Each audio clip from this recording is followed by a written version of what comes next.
Today we're going to talk about monologues. Now, monologues can feel like a huge challenge, especially to new actors. It's just you, possibly alone on the stage, delivering a speech with no one else to bounce off. And that is a scary thought. But it's also wrong, because monologues become easy when you know what you are doing and have a plan to follow. So understand this. At its core, a monologue isn't about proving how good you are at delivering it. It's about making connections. Connections with your character, with the material, and ultimately with your audience.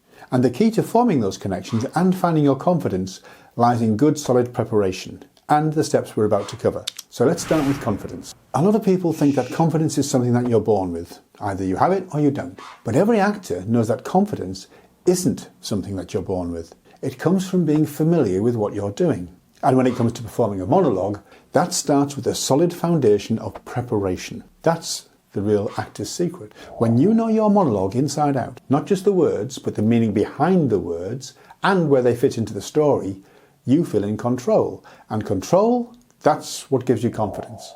So let's talk about nerves, because I know that they can be overwhelming. That feeling in your stomach when your hands are shaking, your mind is going blank, well, that's the worst feeling in the world. But here's something that might help. Instead of trying to get rid of the nerves, use them. It's a simple mindset shift that all actors use, because that nervous energy isn't fear, it's adrenaline getting you ready for the big event. So use it. Channel that nervous energy into your performance. And here's another little secret. Actors don't aim to be completely calm before a performance. No, actors aim to be focused. So to bring your energy down to the point where you can work with it, take the time to do this quick breathing exercise. Take a few deep breaths, 4 seconds in through the nose, hold it, release, and then exhale for 4 seconds out through the mouth. This quick exercise works beautifully to steady nerves and center yourself before any performance. Now, it's a small thing, but it does make a massive difference. And speaking of making a difference, warming up. Now, you wouldn't run a race without stretching first, right? Well, acting is no different. A quick physical and vocal warm-up before you perform will loosen you up, get rid of tension, and help you to feel more connected to your voice and body. You don't need anything fancy, just some deep breaths, a few stretches, maybe even shaking out a few limbs. It all helps. And strangely enough, another thing that helps is pressing that like button and sharing this video. I know that 100% of the people who do it says it gives them a warm glow inside and really helps them to relax into their monologue. So bop it now. Now let's talk about making bold choices. You've probably heard that phrase before, but what does it actually mean? Well, it's about trusting your gut instincts. If you have a gut feeling about how a monologue should be performed, even if it's not what everyone else is doing, explore it. Take the risk. A director can always rein in a bold choice, but they can't invent one for you. Now, bold choices show confidence, they show creativity and commitment, but to get it right, you can't just wing it. Whatever choice you make, you have to be fully committed to it and rehearse it. Which brings me to something really important about making bold choices: authenticity. Now, you don't need to force a limp or put on an accent or make your character overly dramatic just to stand out. What really makes you stand out is you. Your unique voice, your perspective, your truth. Remember, monologues aren't about delivering a performance that showcases all of your acting skills. It's about connection and revealing something real that your character feels compelled to express. And that's what makes a performance unforgettable. Another thing that will set you apart is being flexible in your performance. It's great to prepare, but don't lock yourself into one way of performing. Rehearse your monologue in different ways: standing, sitting, whispering, shouting.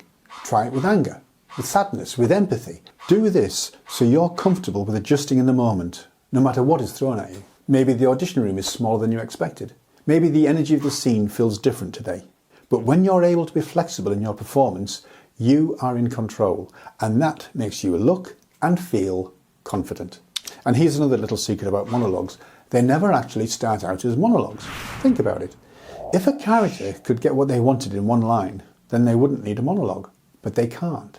So they keep talking, they keep trying, pushing, constantly trying some different approaches to get exactly what they want, and in doing so they get distracted, emotional, vulnerable, or even controlling. Now that is what makes a monologue feel alive. The thought processes and the deeply visible emotional conflicts within. So as you perform, keep this in mind.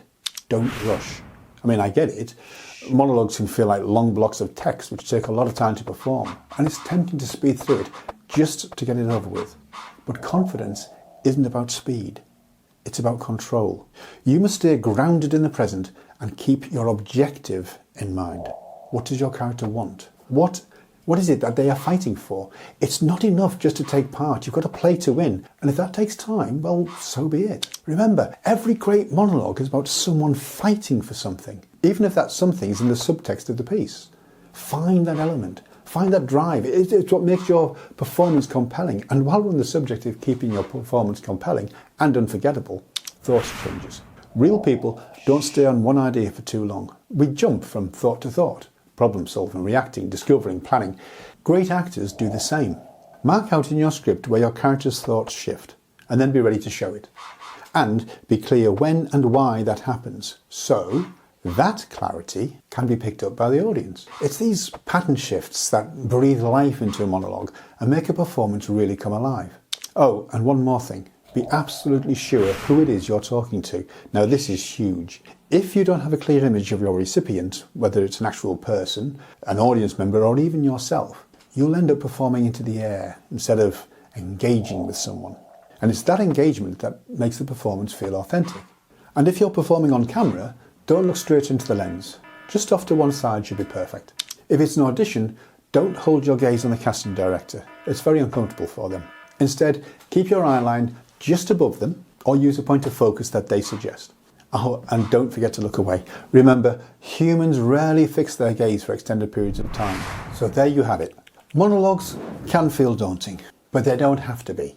With the right preparation, mindset and technique, they become an opportunity, a chance to step into a character, tell a story, and to truly act. And if you found this helpful, be sure to check out this video and then hit the like and subscribe button.